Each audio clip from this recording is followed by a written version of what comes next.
Trois anecdotes incroyables autour de mon livre. Hey, salam alaikum, bienvenue sur le Malak al podcast, le podcast qui t'aide à avoir plus de sakina, de sérénité au quotidien et dans l'au-delà. Ce podcast, c'est pour toutes les femmes musulmanes qui veulent reprendre leur vie en main, apprendre à se connaître, lâcher prise tout en préparant leur vie après la mort. Je suis Oumeima, auteure du livre Ton dernier regard, et si le jour de ta mort devenait le plus beau jour de ta vie, dans lequel je partage l'histoire inspirante de ma maman et surtout sa magnifique mort. Tu peux d'ailleurs télécharger un extrait de mon livre gratuitement via le lien en description si tu le souhaites. Via ce podcast, je partage chaque semaine des outils, des conseils, des astuces, mais surtout une bonne dose d'inspiration et de rappel pour être plus sereine et épanouie au quotidien et dans l'au-delà. J'ai une conviction qui est le fil rouge de tous les épisodes de podcast.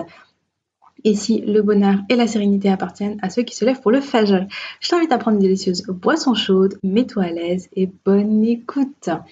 Alors, je suis trop contente de te retrouver aujourd'hui. Pour toi, enfin, toi, il n'y a rien qui change. Tu m'as entendu jeudi dernier. Mais moi, il faut savoir que j'ai fait une grosse coupure de podcast parce que je batch mon contenu, c'est-à-dire que je crée du contenu en fait par exemple là en fait je suis en train de préparer le contenu sur de 9-10 épisodes et ensuite je les programme et comme ça je peux faire autre chose pendant ces un mois et demi, 2 mois. Je sais que le podcast va continuer à être publié tous les jeudis parce que faire le podcast un peu à la dernière minute ça marche pas avec moi. Je me retrouve souvent en galère. Et voilà quoi, c'est mon organisation. Franchement, c'est super. Le truc, c'est que du coup, ça faisait longtemps et là, c'est la reprise pour moi. Donc, je suis vraiment contente d'être là. C'est un moment que j'aime bien. J'aime bien les petits podcasts. Et pour l'occasion, donc le premier podcast que j'enregistre, je me suis dit, allez, on va y aller chill, on va y aller cool, on va y aller tranquillou. Parce que c'est un podcast un peu story time, un peu, je raconte des petites anecdotes vraiment hyper. Tu vas voir. J'ai pas les mots. Non, subhanallah, de très belles anecdotes. J'ai eu envie de les partager avec vous. Elles sont en lien avec mon livre.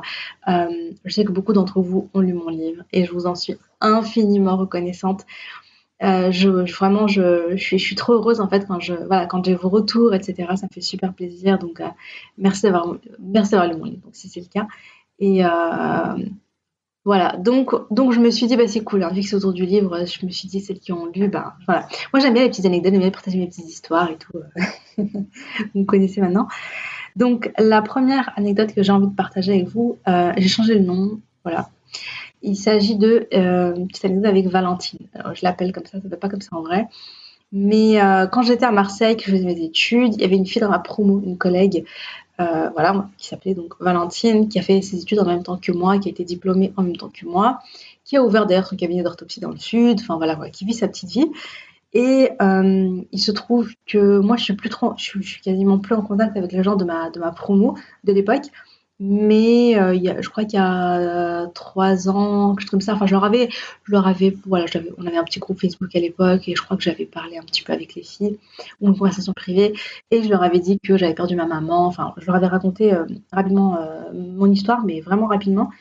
Bref, et là, je reçois un petit message sur Insta, un message particulier qui m'a surpris. En plus, honnêtement, sur Instagram, aujourd'hui, je suis assez dépassée. Très franchement, c'est très frustrant pour moi, c'est très culpabilisant aussi, honnêtement, parce que j'aime beaucoup échanger avec tout le monde, j'aime beaucoup partager, j'aime beaucoup écouter vos histoires, j'aime beaucoup vous donner des petits conseils. Enfin voilà, j'aime énormément échanger. Mais là, je me suis retrouvée depuis un petit moment, je suis complètement dépassée par le nombre de messages. Je réponds quand même, hein, je réponds au maximum, mais honnêtement, voilà. Donc, bref, c'était la petite parenthèse, je la referme. Mais ce qui est assez dingue, c'est que j'ai vu passer ce message. Subhanallah, voilà, je l'ai vu passer juste avant d'en recevoir tout plein d'autres. Du coup, je me suis dit, mais Valentine, qu'est-ce qu'elle fait sur mon Insta? Sachant que mon Insta, voilà, ça s'appelle Miracle Fajr. J'ai changé mon nom de famille n'est pas le même. J'ai utilisé Amjid n'est pas mon nom de famille. Amjid est le nom de jeune fille de ma maman, hein, pour information. C'est pas mon nom de jeune fille, c'est pas le nom de mon mari. C'est un choix que j'ai fait pour plusieurs raisons, notamment petit clin d'œil pour ma Oumi, et aussi parce que je voulais garder un minimum d'anonymat. Donc voilà, Oumeima, celles qui ont lu mon livre le savent. Pour le coup, c'est pas le nom, entre guillemets, mon nom administratif. Bref, voilà. Donc j'ai été trop surprise qu'elle m'ait retrouvée. Et donc voilà, je suis hyper curieuse. Je regarde un petit peu de quoi elle veut me parler. Je suis contente aussi, tu vois, voilà, qu'elle m'ait retrouvée. Et on discute un peu, et puis elle me dit écoute Oumaima, et tout de suite elle me dit voilà écoute Oumaima, je suis dans mon cabinet d'orthopsie, il y avait un monsieur à qui je faisais de la rééducation des yeux. Il se trouve que il était très malade, il est décédé. Bon, rahimahullah, elle me l'a pas dit, hein, c'est une petite parenthèse, qu'Allah lui fasse miséricorde, parce que c'est un musulman. Et elle me dit voilà, donc elle me dit le truc c'est que sa femme, aujourd'hui, elle rééduque sa femme, et sa femme, elle est très très triste. Elle a vraiment beaucoup de mal à s'en remettre, elle le vit très difficilement. Et donc elle me dit Oumaima, écoute Oumaima, donc c'est des musulmans, elle me dit moi je sais pas trop comment les aider, mais j'ai envie de leur offrir, j'ai envie d'offrir ton livre à son épouse. Peut-être que ça va l'aider dans son deuil, peut-être que ça va l'aider à accepter, etc. Et voilà, en fait, elle m'a contactée parce qu'elle voulait elle voulait savoir si c'était possible de rajouter aussi un petit mot personnalisé pour la dame, etc. Bon, autre petite parenthèse, c'est pas quelque chose que je fais normalement parce que j'ai pas de stock chez moi en réalité. J'ai tout délégué hein, par Amazon. C'est Amazon en fait qui imprime, qui envoie les livres, etc. Moi je m'en occupe pas du tout. Euh, mais voilà, donc c'était une demande très particulière et j'ai répondu oui. Mais j'étais hyper surprise, j'étais hyper touchée. Et j'avais plein de questions en fait. Je me suis dit, mais attends, déjà, comment tu m'as trouvé? Comment t'as su que c'était moi? Et en fait, il se trouve qu'elle est tombée sur une des, je sais pas, sur Amazon, une suggestion, ou bien sur Instagram, enfin bon, elle ne rappelle pas exactement, mais elle a vu passer, je crois qu'elle a vu passer mon compte ou bien mon livre, et elle s'est dit, quand elle a lu l'histoire, elle a compris. Elle s'est rappelée en fait de notre conversation. Il y avait trop de choses en fait qui lui rappelait moi, quoi. Et donc, elle a compris que c'était moi. Donc voilà, donc c'est comme ça qu'elle m'a retrouvée. Et mais moi, j'ai été assez choquée parce que je me suis dit, subhanallah, donc elle est pas musulmane, elle est pas du tout musulmane, mais je me suis dit, c'est quand même dingue parce que elle a eu déjà cet élan hyper beau de vouloir aider cette femme, d'empathie, en fait, de bienveillance, de rahma, j'ai envie de dire, de compassion, de douceur, que je trouve très touchant. Elle a voulu l'aider et je trouve ça ouf, subhanallah, que Rabbi a mis dans son cœur en fait que la manière de l'aider, ça pouvait passer par mon livre en fait. Elle voulait l'aider à travers mon livre. Je me suis dit c'est quand même assez incroyable en fait. C'est assez incroyable, subhanallah. C'est très beau et moi ce qui me touche le plus c'est qu'on est toujours dans ce je sais pas, on est toujours j'ai l'impression que ce livre c'est vraiment c'est comme ça subhanallah hein, de toute façon que je l'ai c'est l'intention que j'avais à travers ce livre et c'est aussi l'intention de vie qu'avait Oumi et c'est ça qui est beau, c'est la da'wa. C'est-à-dire que Oumi, dans sa vie, elle cherchait à transmettre, elle cherchait également à être au service des autres, à aider, à soutenir, à conseiller, surtout dans la mort. D'ailleurs, une chose qui m'avait beaucoup touchée chez elle, c'est que quand elle était malade et qu'elle était en fin de... Non, elle n'était pas en fin de vie à ce moment-là, mais en tout cas, elle était malade, elle faisait la chimio, etc. Donc, elle était en plein traitement. Elle allait pas bien, hein, c'est clair. Et bien, subhanallah, malgré tout, comment dire, elle rendait visite quand elle entendait une personne qui était malade ou une personne, ceci, cela, qui avait un souci. Elle rendait visite, elle pouvait rendre encore des services. Franchement, voilà quoi.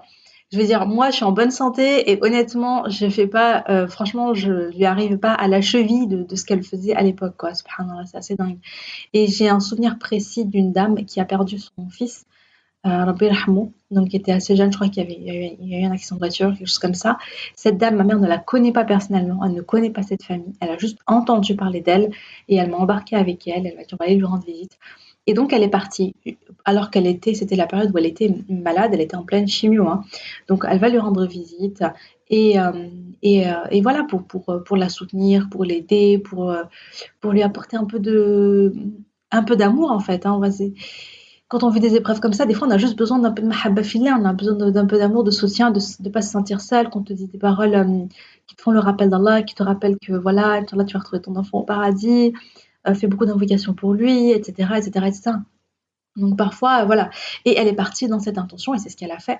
Et ce souvenir m'a beaucoup marqué parce que moi, j'ai eu comme un arrêt sur image à ce moment-là, hein, où je regardais ma mère, je regarde la dame, je me dis, c'est un truc de fou quand même. Elle est malade, même elle, on ne sait pas si elle va vivre ou pas, enfin voilà. Et subhanallah, elle a ce souci de l'autre. Et voilà, donc tu sais, des fois dans ta vie, il y a des moments où, je sais pas si ça t'arrive, je sais pas s'il y a que moi qui suis un peu folle, mais des fois, j'ai des arrêts sur image. Il se passe un truc particulier ou bien, je sais pas, tu vois, il y a des moments comme ça où tu as comme un arrêt sur image, comme si je prenais en photo cette situation-là et je la garde en moi. Ça fait partie de mes souvenirs précieux. Mais tu vois, c'est un effort un peu conscient. Bref, donc ce moment m'a marqué. Et cette situation, donc Valentine qui me contacte pour ça, eh ben, ça m'a beaucoup touchée. Et je me suis dit, waouh, c'est quelque chose que Oumi aurait trop aimé en fait. C'est quelque chose que Oumi aurait fait d'elle-même. Si, enfin, je sais pas. Supposons que j'étais toujours dans le sud, que je sais pas, que ma mère était dans le sud et que Valentine me contacte pour me dire, pour me raconter cette anecdote. Ma mère elle m'aurait dit, ah là là, mais donne-moi son adresse, je vais lui rendre visite, je vais lui faire ziyara, je vais lui rendre visite et puis voilà, je vais essayer de la soutenir et je vais lui ramener mon semaine, mes pâtes feuilletées et on va se poser avec un verre de thé et puis je vais lui donner des, voilà, je vais enfin voilà, et puis je vais lui donner des conseils et je vais lui faire le rappel, etc. Donc, ma mère, elle était comme ça, mais vraiment, hein, vraiment, vraiment comme ça. Donc, je me dis, c'est incroyable parce que quelque part, à travers ce livre, c'est comme si son œuvre continuait. Et ça me touche, mais ça me touche tellement. Franchement, ça m'a émue hein, quand elle m'a contactée. Je me suis dit, subhanallah, subhanallah. Vraiment, comment dire, ce que ça éveille en moi, c'est vraiment de vivre avec intention et de poser des belles intentions, de faire les choses pour Allah et de se dire mais comment je peux plaire à Allah, qu'est-ce que je peux faire pour plaire à Allah parce que c'est incroyable à quel point quand tu es sincère et quand je parle vraiment d'Oumi quoi, quand tu es sincère, quand tu fais les choses pour Allah et que tu veux vraiment tu sais, tu as ce souci dans ton cœur de plaire à Allah, qu'Allah il t'aime, de faire le bien pour Allah, de le souci des autres parce que tu les aimes pour Allah, etc. Eh bien, subhanallah, même si tu meurs finalement, Rabbi peut faire en sorte que, comment dire, ce que tu as fait de bien sur terre ne s'arrête pas, quoi, et ça continue, ça continue. Et c'est ce qui se passe aujourd'hui. Et voilà, quoi. C'était trop touchant et ça m'a beaucoup touchée. Et voilà. Donc voilà, donc je vais lui envoyer le livre les 2 livres, parce que je vais lui aussi en offrir un à Valentine, dans l'intention que ce soit une guidée, hein, on sème des petites graines. On ne sait pas, mais de toute façon, c'est Allah qui guide, mais voilà. Donc ça, c'est la première anecdote, franchement, elle est pas mal quand même, hein. Trop touchante, trop, trop belle. Alors la deuxième anecdote, alors là, bon, ben, c'est aussi une histoire incroyable, incroyable, très, très, très belle, très touchante, mais cette fois, ce n'est pas moi qui vais la raconter. Euh, je vais partager. En fait, j'ai reçu un message WhatsApp d'une amie. Cette amie, elle connaît Maomi, et il se trouve que elle a aussi une librairie. Donc, elle a une librairie, elle a une boutique en ligne, et elle vend mon livre. Donc, je lui envoie un petit peu de stock et elle vend mon livre. Et donc, elle m'envoie un petit message WhatsApp. Et je vais vous laisser découvrir ça. Ouais, je vais vous laisser écouter d'abord l'audio. Après, on va venir commenter un petit peu. Allez, comment Maïma, j'espère que tu vas bien, que les filles vont bien. Déjà, dans un premier temps, voilà, tu m'as beaucoup émue avec le rêve. Subhanallah, c'est comme je t'ai dit sur Insta, tu nous fais vivre des moments exceptionnels. Et ça a été, voilà, je suis restée sans voix devant cet événement-là que tu nous as raconté. Qu'Allah, Inch'Allah, voilà, il hâte, comme je t'ai dit, hâte vos retrouvailles et que la joie elle soit éternelle, Inch'Allah. Et voilà, sinon, je voulais te parler aussi d'un événement qui s'est passé il y a 2 jours, subhanallah. Il y a 2 jours, en fait, il y a des agents, j'avais fait appel à des agents immobiliers pour venir estimer la maison. Donc, ils sont venus, subhanallah, il y avait 2 femmes et un jeune homme. Et 2 jeunes femmes, on va dire. Et puis, elles ont visité la maison, tout ça. Et je leur ai fait visiter aussi une dépendance qui est mon espace de stockage, un endroit attenant en fait à mon habitation. Et donc elles m'ont demandé ce que je faisais parce qu'elles ont vu qu'il y avait tu sais, pas mal d'articles et tout. Et puis bah, je leur ai expliqué. Et puis elles sont tombées, subhanallah, sur bah, tout ce qui est livres. Voilà, il y avait toute une pile en fait de rangées, une pile de livres de Coran, une pile de tes livres à toi.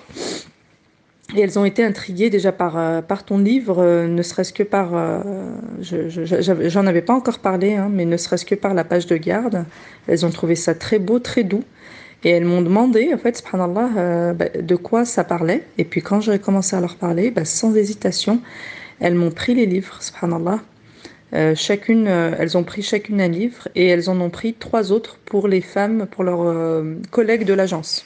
Elles ont même pas cherché à comprendre, tu vois, elles les ont pas appelées pour leur demander leur avis ou quoi.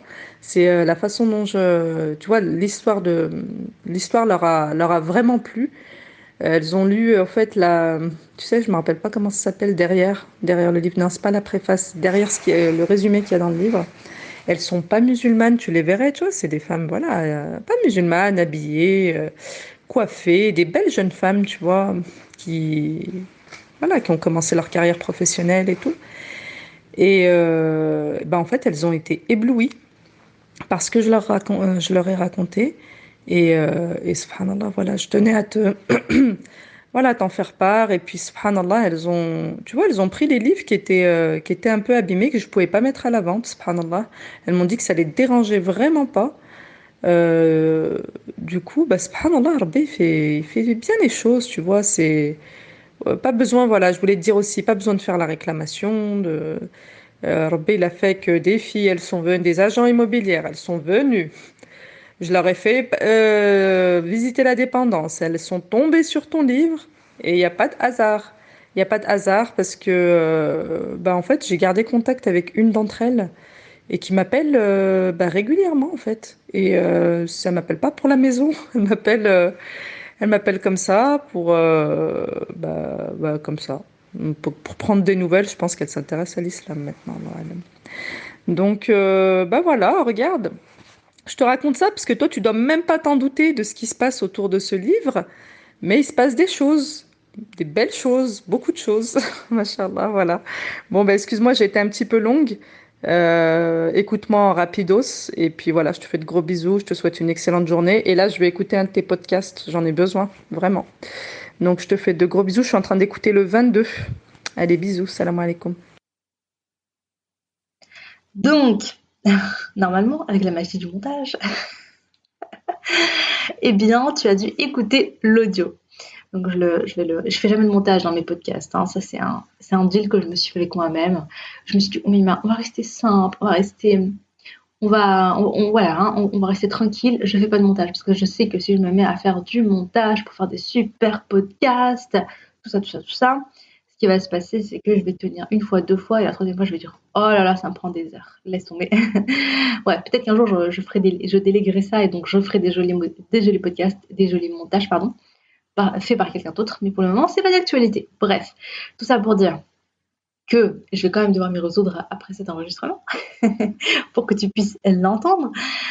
Et voilà, donc subhanallah, donc comme tu l'as entendu, c'est assez incroyable. Donc Ibtissam, quand elle m'a partagé cette histoire, franchement, ça m'a trop. Je me suis dit, mais c'est dingue, subhanallah, subhanallah. Ces femmes, elles sont venues lui rendre visite dans le cadre d'un, de leur travail, hein, voilà, elles sont agents immobilières, elles sont venues pour ça, et subhanallah, Rabbi a mis dans leur cœur quelque chose, elles se sont senties attirées par mon livre, elles l'ont acheté alors qu'elles sont absolument pas venues pour ça. Mais j'ai trouvé ça dingue, dingue, dingue, dingue, subhanallah. Ça montre encore une fois, je sais pas, cette notion de destinée, de makatib, oui, vraiment subhanallah, de destin. Euh, et aussi, quand Allah il veut du bien à quelqu'un, ben, tu vois, il va lui, je sais pas, enfin voilà quoi, pour qu'elle se retrouve avec mon livre entre les mains. Moi, je trouve ça, voilà, je trouve ça assez incroyable, subhanallah. Comment tout s'est ajusté de manière parfaite. C'est ça qui est beau. C'est ça qui est beau. Et ce qui est magnifique, hein, c'est toujours dans cette continuité de da'wah dont je viens de parler, juste l'anecdote d'avant. Euh, on est toujours dans cette continuité-là, en fait. C'est la transmission. C'est, oui, Oumi, j'en parle dans mon livre, je disais, Oumi, son truc, c'était ça, c'est de propager l'amour d'Allah dans les cœurs de tous les gens qu'elle croisait. C'était ça son but, et je trouve ça magnifique. Et je me dis, voilà quoi, aujourd'hui, c'est quelque chose qui continue, et c'est beau. Donc, j'ai voulu partager ça, partager ça avec vous. Maintenant, parlons de la dernière histoire. Et, ah là là, dernière anecdote, qui est aussi une sacrée anecdote. Franchement, c'est vraiment, c'est un rêve. Je vais partager avec vous un rêve. Normalement, si tu reçois mes petites lettres du lundi, tu le sais parce que j'en ai parlé dans une de mes bulles des sérénités du lundi. Donc chaque lundi au Fajr, j'envoie une petite lettre qui s'appelle la bulle de sérénité où je partage des réflexions, je partage des conseils, je partage des anecdotes, je partage plein de choses, des petites infos, des petites news de mes projets, etc. Donc franchement, n'hésite pas à t'inscrire, il y a le lien en description. Franchement, si tu ne les reçois pas déjà, n'hésite pas à t'inscrire. Euh, donc j'ai fait un rêve récemment et ce rêve était super beau, super beau, super beau. Il y a déjà un podcast sur les rêves magnifiques que j'ai fait de ma maman après sa mort. Je crois que c'est l'épisode 8, si je ne dis pas de bêtises. Donc n'hésite pas à aller checker si le sujet t'intéresse. Mais celui-là, je crois que c'est le plus... Ouais, j'enlève le je crois. C'est le plus beau rêve que j'ai fait de Oumi. C'est le plus beau rêve que j'ai fait d'elle. D'habitude, quand je rêve de ma mère, c'est... Bon, déjà, ça fait longtemps que j'ai pas rêvé d'elle. Hein. En ce moment, c'est plutôt rare. C'est ponctuel. C'est pas comme après sa mort. Après sa mort, je la voyais souvent en rêve. Voilà, je la voyais souvent. Aujourd'hui, ça se fait de manière... c'est beaucoup moins fréquent. C'est plutôt rare même. Et... mais quand je rêve d'elle, il y a espèce de choses. En général, je n'ai pas conscience que je suis en train de rêver. C'est-à-dire que, voilà quoi, je vis le rêve comme si c'était la réalité. Mais dans mon rêve, euh, enfin, je sais pas en fait que je suis en train de dormir, quoi. C'est ça que je veux dire. Donc, ça, c'est la première des choses. Et la deuxième, c'est que, subhanallah, c'est que, en général, elle me parle pas dans les rêves. Soit elle me parle pas, soit elle me parle, soit on a une conversation. Il me semble qu'un des premiers rêves que j'ai fait d'elle, on avait une longue conversation, on avait bien parlé et tout. Mais bien sûr, quand je me suis réveillée, je ne me rappelais absolument pas de la conversation que j'ai eue avec elle, de cette conversation-là. Par contre, les quelques fois où je me suis rappelée, où elle m'a parlé et je me suis souvenue de ce qu'elle me disait, ce n'était pas, c'était comme s'il fallait que c'était quelque chose qu'il fallait que je transmette. Ça c'est dingue, subhanallah. C'est-à-dire que c'était pas vraiment adressé à moi, c'était adressé un peu à ma famille, un peu à tout le monde. Par exemple, quand elle m'a parlé de l'aumône, quand elle m'a dit réunissez-vous et donnez des dates, un collier de dates à un pauvre. Donc j'avais compris que voilà, c'était de faire l'aumône. Ça, c'est quelque chose dont je me suis souvenue et donc j'ai pu le transmettre. Ce rêve est très particulier parce que parce que ma mère s'adresse à moi et je s'adresse à moi et je m'en rappelle. Premièrement. Et deuxièmement, ce rêve est particulier parce que à la base, il est assez long. Toute la première partie, ma mère était présente tout le long, hein, mais toute la première partie, je ne la vois, je ne la, elle est là, mais je fais pas attention à elle en fait. C'est comme si, voilà, dans la vraie vie, hein, ta mère est là, bon bah, voilà, normal. J'étais en mode ouais, normal. Et à la fin du rêve, au moment le plus important, je prends conscience que je suis en train de rêver. Et il se passe quelque chose d'assez incroyable, c'est que je me dis, oh, je suis en train de rêver. Omi est morte et je suis en train de l'avoir dans un rêve. Il faut que je profite d'elle. Il faut que je profite d'elle. Et ce qui est assez incroyable dans les rêves, c'est que moi personnellement, quand je vois Oumi, c'est comme si je la voyais pour de vrai. C'est très fort émotionnellement. C'est vraiment comme si elle avait réellement rendu visite. C'est comme si vraiment je pouvais la voir. Et donc le fait d'avoir conscience que je suis en train de rêver et que c'est vraiment un cadeau là, ce que je suis en train de vivre est extraordinaire. Bah du coup, j'étais en mode, il faut que j'en profite au maximum, quoi. Il faut que je profite d'elle. Mais avant de vous raconter mon rêve, et ouais, je vais faire un peu de suspense. Je vais juste expliquer ce qui s'est passé 2 jours avant que je fasse le rêve. Et ça aussi, c'est assez incroyable. Honnêtement, c'est pas quelque chose que j'avais. À la base, j'avais pas du tout le partager parce que voilà quoi. Il y a des choses qu'on a envie de. Comment dire. Quand je dis ça, on dirait que je fais plein de bonnes actions et que machin. Non, qu'Allah me pardonne, qu'Allah me guide. Mais quand des fois je fais quelques petites choses, je me dis bon, j'aimerais bien que ça reste entre moi et Rabbi. qu'Allah me guide et qu'Allah me permette de faire beaucoup plus de bien. Mais voilà, donc ça m'est arrivé, donc j'ai voulu faire une belle action, disons, et j'ai mis deux intentions. La première, c'était un cadeau pour Oumi. Donc c'était très particulier parce que ce que j'allais faire était en lien avec une conversation que j'avais avec ma mère de son vivant. Je ne vais pas rentrer dans les détails, mais une conversation que j'avais avec ma maman avant qu'elle meure. Et je savais que c'était important pour elle. Donc je me disais, voilà, je vais le faire. Inch'Allah, c'est pour elle. Et je vais invoquer Allah. Et mon intention, c'est vraiment qu'Allah que ce soit une sadaqa pour ma maman, quoi. Et deuxième intention, c'est que j'étais dans une situation où j'étais un peu bloquée sur un projet, un truc, et je me disais mince, je savais pas trop comment faire, j'étais un peu perdue, et je me disais bon, je vais faire cette belle action et voilà, et en invoquant Allah et en espérant que qu'Allah va me débloquer cette situation, etc. Je crois que j'en ai déjà parlé. Quand tu es dans une situation où tu es en difficulté, tu es éprouvé, tu es coincé, il y a quelque chose que tu veux mais que tu n'arrives pas à obtenir, etc. Vraiment, fais le bien, quoi. Fais le bien, surtout fais les aumônes, fais les sadaqas, fais les aumônes. J'ai vraiment remarqué ça, c'est incroyable à quel point. De toute façon, on le sait, quoi. L'aumône, c'est ce qui éteint la colère d'Allah. L'aumône, il y a énormément de bienfaits, à la fois pour toi. Moi, je suis sûre que les bienfaits, c'est pas que dans l'au-delà, hein, c'est même pas dans ta balance de bonnes actions. Je suis convaincue que quand tu fais les aumônes, quand tu fais le bien, euh, tu reçois déjà une récompense ici-bas, quoi. Voilà, vraiment. C'était ma petite parenthèse. C'était pour expliquer. Donc, j'ai fait ça 2 jours avant. Et donc, un matin, avant le fajr, je fais un rêve. Le rêve est assez long, je vais partager que la dernière partie.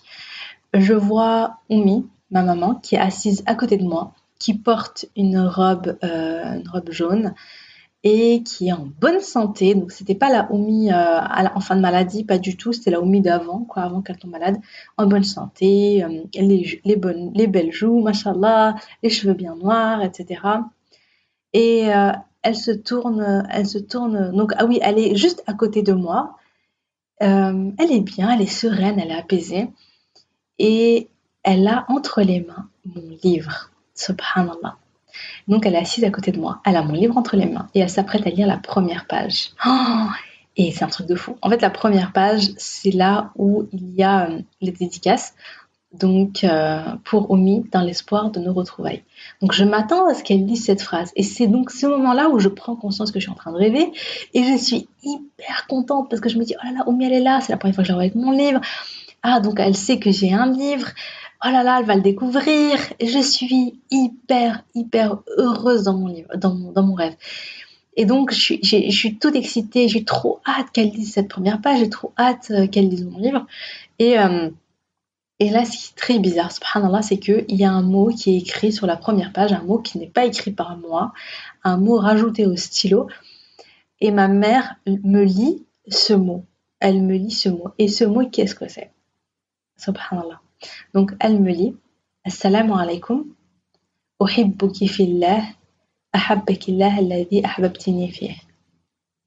Et elle me sourit, elle se tourne vers moi, elle me sourit et je me réveille. Subhanallah. Quand j'ai fait cette action-là, eh bien, j'étais dans l'émotion, ma mère me manquait beaucoup et tout. Et je disais, ah, Oumi, comment je t'aime, comment je t'aime, comment je t'aime. Ah, Oumi, comment tu me manques. Voilà, il y avait vraiment ce cri un peu du cœur où ma mère me manque, où ma mère je l'aime.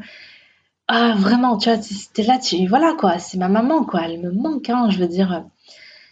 Et subhanallah, ce rêve, c'est comme une réponse directe, à la fois à l'action que j'ai faite, à la fois même le livre, subhanallah, cette intention à travers le livre que j'avais, que ce soit une sadaqa pour elle, et aussi ma petite déclaration d'amour, quoi. C'est un truc de fou, subhanallah. Salam alaikum, uhibbuki fillah. Et elle me répond, ahabakillah alladhi ahbabtini fih. Ça, c'est, j'ai été, j'ai été tellement heureuse, j'ai été tellement émue, j'étais tellement contente. Je me suis dit, mais Rabbi, il est tellement miséricordieux, en fait, il a tellement de rahma. Et vraiment, ça m'a entraîné plusieurs réflexions. La première, c'est ça, hein, c'est l'amour d'Allah. Hein. Je me suis dit, mais waouh, waouh, la rahma d'Allah, elle est à couper le souffle, en fait. En fait, vraiment, vraiment, la rahma d'Allah, on peut pas imaginer, elle est indescriptible. C'est trop beau, quoi. C'est vraiment trop beau. Ensuite, bah oui, ensuite je me suis dit, en réalité, tout ce qu'on fait ici-bas a un impact dans le monde de l'invisible, a un impact dans l'au-delà. Tout ce qu'on fait, on le retrouve après. Bon, je sais, on le sait, tu le sais, tout ça, tout ça. Mais voilà, là, c'était assez dingue parce qu'il y a eu une espèce de cause à effet qui était directe. Voilà, je fais cette action, 2 jours après, je fais ce rêve. Et je me suis dit, Agib, quand même, c'est fou en fait. Encore une fois, on passe de cette théorie, on le sait, mais à cette espèce de pratique où tu te dis, oh, mais c'est réel. Tu vois ce que je veux dire? C'est le sentiment que j'ai eu. Je me suis dit, Mima, vraiment, tout ce que tu fais ici-bas a un impact dans l'au-delà, a un impact. Tout ce que tu fais a un impact. Donc ça pousse beaucoup à la réflexion, ça motive à faire le bien, ça motive à œuvrer pour Allah, ça motive à œuvrer pour préparer sa akhira et ouais, à faire des sadaqas, à faire vraiment fais le bien, fais tout le bien que tu peux faire, fais-le quoi. C'est vraiment ça. Et puis voilà, et puis je me suis dit, mais elle avait mon livre entre les mains, mais c'est dingue et tout. Voilà, donc peut-être qu'elle sait, peut-être qu'elle reçoit vos invocations, parce que c'est incroyable le nombre de personnes qui lisent mon livre et qui me disent, bah voilà, maintenant je pense à ta maman, je fais des doigts pour elle, quand je suis en soujoud, j'invoque pour elle et tout. Je trouve ça mais merveilleux, tellement beau, et je me dis, mais oui, voilà, ça lui parvient, c'est beau la mahabba fillah. Il y a tellement de personnes qui m'ont dit mais ta maman je ne la connais pas mais j'ai appris à l'aimer, Fillaire à travers ton histoire, je l'ai jamais vue, je l'ai jamais entendue, je sais pas à quoi elle ressemble mais je l'aime Fillaire, elle m'inspire, elle me motive à faire le bien etc. à travers ce livre. Je trouve ça trop beau et puis je me dis ben la mahabba Fillaire c'est quelque chose de magnifique, c'est quelque chose qui est hors du temps, qui est pas limité dans le temps, qui est pas limité dans l'espace. C'est ça qui est beau. C'est une amitié qui est éternelle, c'est une amitié qui réunit, c'est une amitié qui est vraiment un truc, c'est vraiment très beau. D'ailleurs, j'ai décidé d'en faire des podcasts. J'ai décidé de faire un podcast spécial sur la Mahabba Fillah et sur d'autres choses en lien avec ça. Alors, j'ai trop hâte. J'ai trop hâte, Inch'Allah, de te faire découvrir tout ça. Donc ça, c'était mes 3 anecdotes. Et oui, pour terminer sur la troisième anecdote, je voulais juste partager 2 hadiths sur l'aumône, en fait, sur la sadaqa. Donc le premier, d'après Aïcha radiallahu anha, un homme s'est rendu vers le prophète sallallahu alayhi wa sallam et a dit « Certes, ma mère est morte subitement et n'a pas fait de wasiya. » Donc le wasiya, c'est comme le testament. « Je pense que si elle avait parlé, elle aurait fait l'aumône. Est-ce que si je fais l'aumône pour elle, elle aura une récompense et j'aurai une récompense ?» Le prophète sallallahu alayhi wa sallam a dit oui, rapporté par Ibn Majah dans ses sunan numéro 2717. Donc voilà, donc ça c'est juste pour dire que si toi t'as quelqu'un qui t'as perdu un proche, voilà, tu veux faire une sadaqa et tu mets l'intention, fais une sadaqa pour tes proches, ils reçoivent la récompense. Et je pense que le plus beau cadeau, je veux dire, si tu aimes cette personne et que tu veux lui faire un cadeau qui vient du cœur et que tu veux voilà quoi, tu veux, parce qu'en réalité, parce que j'imagine que t'aimerais comme moi l'avoir pour de vrai et la serrer dans tes bras pour de vrai et lui faire un cadeau pour de vrai, etc. C'est quelque chose qu'on peut pas faire tout de suite, qu'Allah nous permette de le faire au paradis, qu'Allah nous permette de nous réunir auprès de ceux qu'on aime au paradis. Mais en attendant, regarde, tu sais que tu peux faire des choses. Ils reçoivent en fait les aumônes. Nos morts reçoivent les aumônes. Tu peux faire une sadaqa pour la personne que tu aimes, elle la reçoit et elle en est heureuse. Donc vraiment, n'hésite pas à le faire. Et honnêtement, je pense que même nous, je veux dire, le jour où nous, on se retrouvera dans la tombe, mais qu'est-ce qu'on serait heureux de savoir que, voilà, sur Terre, il y a des personnes qui pensent à nous, nos enfants, nos familles, nos amis, etc., qui pensent à nous, qui font une sadaqa pour nous, et on reçoit la récompense, et on se dit, ah, mais oui, ça se rajoute dans ma balance des bonnes actions. Je veux dire, à ce moment-là, enfin voilà, quoi, c'est quoi de plus beau en réalité et quelle plus belle preuve d'amour. Ensuite, oui, donc d'après Abu Qatada radiallahu anhu, le prophète sallallahu alayhi wa sallam a dit les meilleures choses qu'un homme peut laisser après sa mort sont au nombre de 3. un enfant pieux qui invoque en sa faveur, une aumône continue dont la récompense lui parvient et une science qui profite aux gens après qu'ils soient morts. Rapporté par Ibn Hibban dans son Sahih numéro 93. Donc, voilà, donc quand tu meurs, il y a trois choses qu'une personne continue à recevoir. Donc il y a l'invocation, c'est pour un enfant pieux qui invoque pour toi. Donc invoquons pour nos morts, c'est super important. Une aumône continue, donc nous, on peut faire donc les aumônes pour nos morts, mais on peut aussi faire des aumônes pour nous. Je veux dire, voilà, dans la construction des mosquées, construction de puits, participer en fait dès qu'on peut à des choses comme ça pour continuer à recevoir l'aumône après notre mort. Subhanallah, c'est incroyable, ça ne s'arrête pas. Et une science qui profite aux gens après qu'ils soient morts. Donc transmettre finalement ce que tu connais, transmettre la science que tu connais, transmettre ce que tu as appris, même si c'est des petites choses, même si c'est...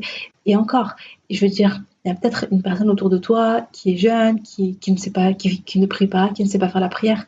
Il y a peut-être une personne autour de toi qui ne connaît pas des sourates que toi tu connais, tu vas lui apprendre, à chaque fois qu'elle va les réciter, tu auras la récompense. Ou une personne qui ne sait pas lire l'arabe, tu lui apprends à lire l'arabe, à chaque fois qu'elle lit le Coran, tu as la récompense. Enfin, voilà quoi, il y a moyen quoi, subhanallah. Et enfin, j'avais envie de parler d'une chose qui est assez... bon, alors c'est un peu... je crois que j'en avais aussi parlé dans le fameux podcast épisode 8 sur les âmes.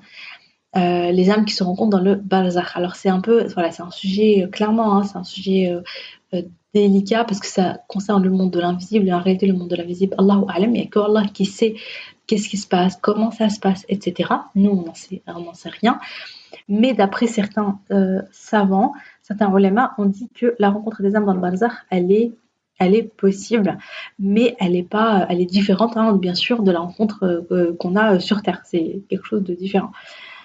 Parce que Allah subhanahu wa ta'ala dit dans le Coran, Allah reçoit les âmes au moment de leur mort, ainsi que celles qui ne meurent pas au cours de leur sommeil. Il retient celles à qui il a décrété la mort, tandis qu'il renvoie les autres jusqu'à un terme fixe. Donc, Surat 39, verset 42. Et d'après l'imam Ibn Khatir, donc sur l'interprétation de ce verset, il dit que ça prouve que les âmes se rencontrent dans le monde invisible. Wallahu a'lam. Donc, grosso modo, le sommeil est une petite mort. Et ce qui fait que ton âme pendant le sommeil, elle se retrouve dans le barzakh, donc c'est un monde un peu entre deux. Et à ce moment-là, qui est aussi le lieu où sont les âmes des personnes, des croyants, donc enfin des personnes qui sont mortes.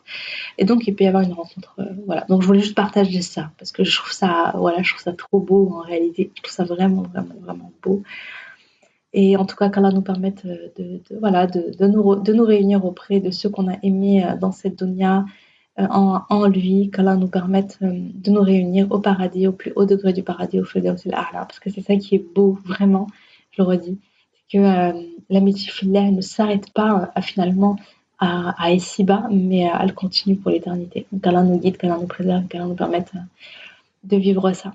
Donc voilà pour ce podcast assez particulier, assez tranquillou, assez chill, avec ces petites anecdotes. J'espère que mes anecdotes t'ont plu, t'ont touché comme elles m'ont touché moi et comme elles m'ont moi-même beaucoup ému et beaucoup plu. Un point où je me suis dit, mais attends, il faut impérativement que je fasse un épisode de podcast et que je raconte ça. Voilà, je suis vraiment contente de l'avoir fait. En tout cas, pour terminer, je te remercie de m'avoir écouté jusqu'au bout. Je me permets de te dire si jamais donc, tu aimes mes podcasts, si tu aimes m'écouter, si tu aimes les petits rendez-vous du jeudi, eh bien, n'hésite pas à me laisser, eh bien, laisse-moi s'il te plaît une évaluation, un message sur Apple Podcast. Ce serait vraiment, vraiment, vraiment génial. Ça m'aiderait à augmenter ma visibilité, la visibilité du podcast. C'est un soutien, c'est un encouragement. Ça me touche énormément. Je lis les messages et c'est trop touchant. Ça me fait trop plaisir à chaque fois de vous lire. Merci, merci, merci à toi. N'hésite pas également tu peux également partager les épisodes que tu aimes à tes amis, à tes proches. Je pense que ça peut les aider, leur être utile. Et sur ce, je te dis à bientôt. Inch'Allah. Salam alaikum.